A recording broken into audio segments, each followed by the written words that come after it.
I was thinking about the list of people directors that you've worked with.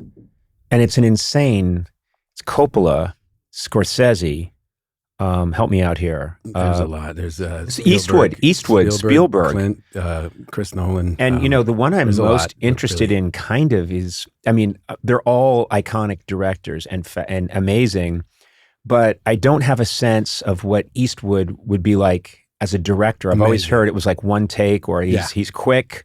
Yeah. The very first day. So the first time I worked with him twice, and the first time was Invictus. So I was playing a South African rugby player. Yep.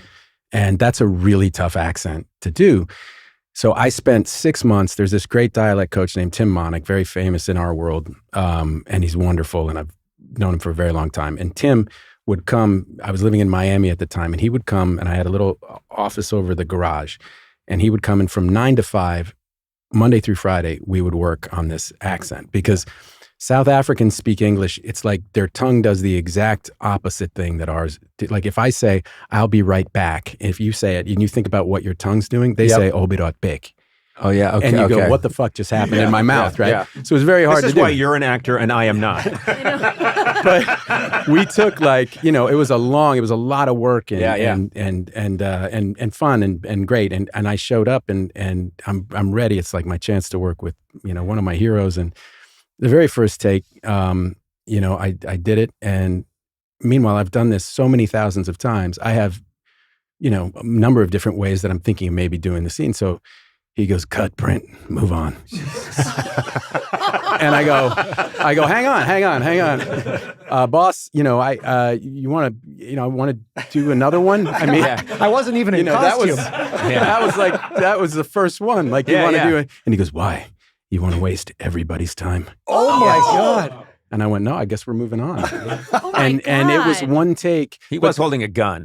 But there was a kindness in it too. He's a lovely guy. And what was really interesting is the second movie I did with him, there was it builds to a head with this a scene with me and this 9-year-old kid. And the 9-year-old kid was a non-actor. And we had done one take for everybody, all through Invictus, Morgan Freeman, everybody gets one take. We must have done 40 takes with this little boy because we were trying to get this. It was this kind of huge moment in the film, and we were trying to get this stuff out of him. And Clint was right next to me, like we were right next to the camera together, just working with this boy. And so it was like his whole mentality was, your crew will go to the ends of the earth for you, as long as you're not taxing them on every shot. Right. When we need to get in there, we get in there. But for the most part, we can. Professional actors are going to show up with something good, and we keep the momentum. I had a chat with Clint Eastwood once briefly, and I told him how much Unforgiven meant to me. And I said it's one of the most European. It's an American movie that was a huge hit, box office hit, and it's a very European film. And he just sort of asked me, "What do you mean?" And I said, because everyone's trying to do the right thing and making it worse, which is very much life. And that is not a kind of classic American movie formula. And that movie is magical to me. And he hit me. No, he's... Want to hear a good Unforgiven story? Yeah. That you can cut out if it's too boring for people. But I thought it was really interesting. There was a scene in Invictus. I think I had to give a speech or something to the guys in the locker room or something like that. And we were shooting it the following Tuesday or whatever. And I said to him, "Hey, boss, that scene on Tuesday, do you mind if I tinker with the dialogue? I've been working on it, but I think I can figure out a kind of a better way to say it." And he goes, "Yeah, sure, go ahead." And so I came back, and on Tuesday we shot the scene and we did one take, and he printed it and moved on. But he came up to me and said, I thought you were gonna change it and fix it. And I said, "Yeah, it's a funny story." I go, I wrote it and I rewrote it all weekend. I wrote it probably 27 drafts, and then I got it perfect. And I looked back and it was exactly the same as it originally was. And he laughed and he goes, "Yeah." He goes, "That happened to me once." And I go, "Really?" He goes, "I had a script and I loved it, and I had it." And he goes, I worked for 5 years on this thing. And he goes, it wasn't getting better and I couldn't figure it out. And he goes, and then I went back and to the original script that I had, I pulled it out of the drawer and I read it. And I called the writer that day and said, I'm making your script exactly as you wrote it. And I said, no way, what movie? And he said, Unforgiven. Oh, wow.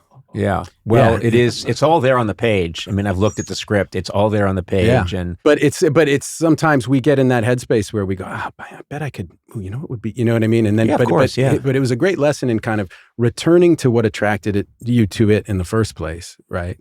Like the elemental aspect, the thing that really pulled you in, like, you know, is the reason you're doing it.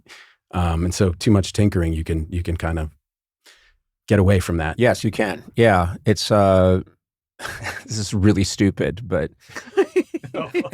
you're saying very well-spoken, intelligent things when I come in with, but for years on the late night talk show, people would have a good idea and then they'd bring it down to the floor and it would be different from what they told me.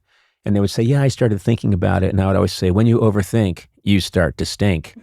And actually, that's great. That's, you know, Jeez. I know, kind but of a Dr. Seuss. It is a Dr. It's Seuss not, Matt. It's of the not same- great. It's not. But couldn't I have? I would do it in that. In like, I have a really smart thing to say, but I intentionally, I think, exactly. said it in the stupidest way That possible. is awful. But then it became a thing that the writers would chant sometimes. They would chant it. No, I made that up. Imagine Clint Eastwood saying that. Yeah. That's actually great. It'd be nice to see.